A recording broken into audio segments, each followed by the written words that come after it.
What's going on, guys? I'm Zach from the Lumios Post, where we talk about all things Pokemon, and today we will be talking about the third legendary that will be appearing in Scarlet and Violet DLC, and it's kind of made like a cameo appearance in Scarlet and Violet's base game.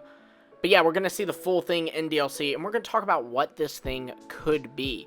So, what do we know about it? We know that it has a shell of some kind. It's the cause of Terrestrial, and judging by this picture, it seems to look a little reptilian. So, yeah.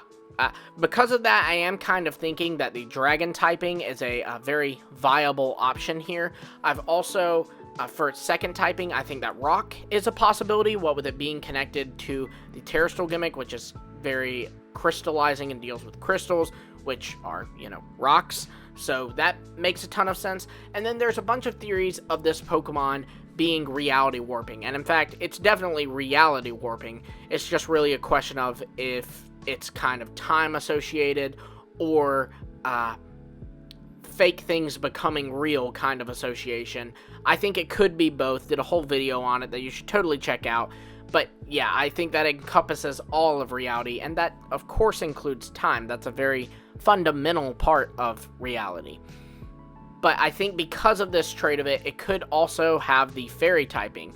I think that, it's kind of a fairy tale in itself. It's written about in a book, so it would make sense to give it the fairy typing, so Dragon Fairy would work really, really well. I would say the psychic typing, since reality is kind of psychedelic, but I honestly don't think they'll give it that because they kind of gave that to Necrozma, They gave it to Ultra Necrozma, which is locked behind a Z move. So, you know what? Maybe they would give it Psychic Dragon. But that would be my final answer for its typing, in my opinion, would be Dragon Rock, Dragon Fairy, or less likely, but still an option, Dragon Psychic. Now, what is it? What exactly is it? I think it's Turtle. It's reptilian. It has a shell. Turtles are reptilian. Turtles have shells. So yeah, I'm leaning reptilian on this. And there's a bunch of depictions, fan art depictions, so by the people, not by the Pokemon company, that have been depicting it as kind of a snapping turtle or a turtle of some kind. And I'm very much in this boat. And I specifically think that it could be based off of the world turtle. And the world turtle is from Chinese or Hindu mythology, so it works really, really well in all this. And it even, in a lot of depictions, has elephants on its back, and Great Tusk and Iron Treads were these elephant Pokemon that were kind of the poster child, in a way, of the Paradox Pokemon. So it makes sense that if they're going to tie this third legend in with the Paradoxes, and I imagine they will because they're all in Area 0, that it would be a world turtle because it's got its elephants. And another thing too is that it kind of fits in with the sub-legends of this game, and that is of course Chenpao, Tinglu, Wo-Chen, and Chi-Yu. I probably mispronounced most, if not all, of those names, but bear with me here. These ruinous Pokemon are very clearly Chinese in origin. Their names are super, super Chinese. They also are from a region in the east. China is east of Paldea. I mean, it shouldn't even be debated, but yeah, they're Chinese in origin. I mean, they even have Chinese music play when you're battling them. They're totally Chinese in origin. Come on, guys, we can all agree on that, right? I know we fight on here a lot, but we can agree they're Chinese, right? Anyways, them being Chinese in origin kind of makes sense. Pokemon's playing around with Chinese mythology, so it makes sense that they would then maybe even take this with the third legendary as well.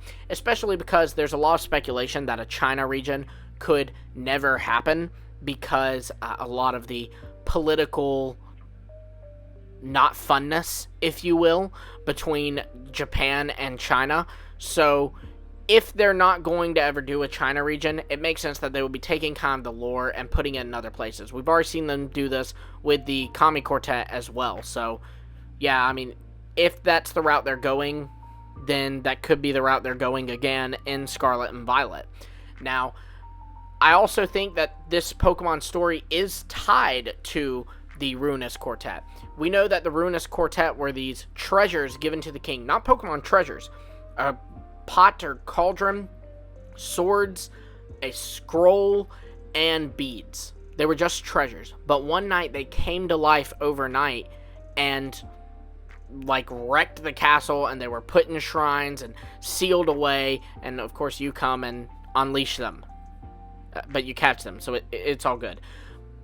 But I think that the reason these items came to life was because they were in Paldea now. So they were exposed to the power of this third legendary, which again is speculated to be able to warp time, right? And space and reality, all of it. So I imagine the dex entries of these Pokemon where they're like, oh, it carries the greed of this person and the evil acts of this person and all that. I imagine it's true. The legendary was able to take all these things from these treasures, these things that kind of are a part of their history, and use it as the life force for these Pokemon, the driving force, even, if you will, of these Pokemon.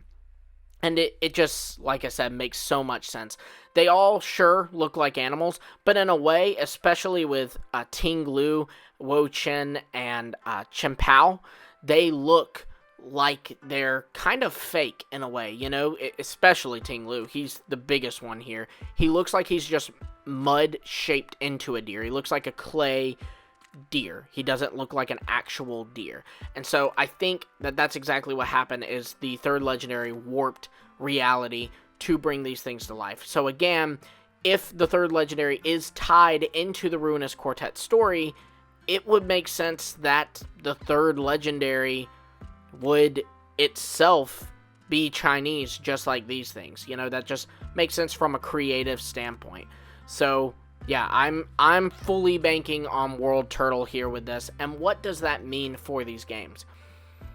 It means that the DLC is going to be pretty big, because it means that this reality warping World Turtle legendary is going to be another god tier legendary. And what I mean by that is that in the past, we had Pokemon that were essentially gods, you know, I mean, we have Arceus, who is literally, like, God in Pokemon, but we have Dialga, the ruler of time, Palkia, the ruler of space, Giratina, the, Satan, we have Kyogre, kind of ruler of the seas, Groudon, ruler of the land, Regigigas, pooled continents, and then we steered away from that, and we started getting Solgaleo, Fun Lion, Lunala, Cool Bat, Zacian, Dog with Knife. You know? So, we very much went away from the whole big-scale legendaries. Even Koraidon and Miraidon, they're nothing more than a Cyclizar from the distant past or distant future. They're not anything special. They don't rule over anything special. And this would be a return to that. It would be another groundbreaking, world at stake legendary, and I am all for that. And it really makes me wonder what kind of plot we could see from the DLC, which I would love to discuss with you all in a future video. So if you want to see that future video, make sure you subscribe, like, and hit the bell. And also let me know in the comments below what you guys think about this third legendary. You know, do you think that it is going to be a turtle? Do you think it's based off the World Turtle specifically? Do you think that it will be another god tier legendary, or will it be another dog with knife? Let me know in the comments below. Until next time, I will see all of you later.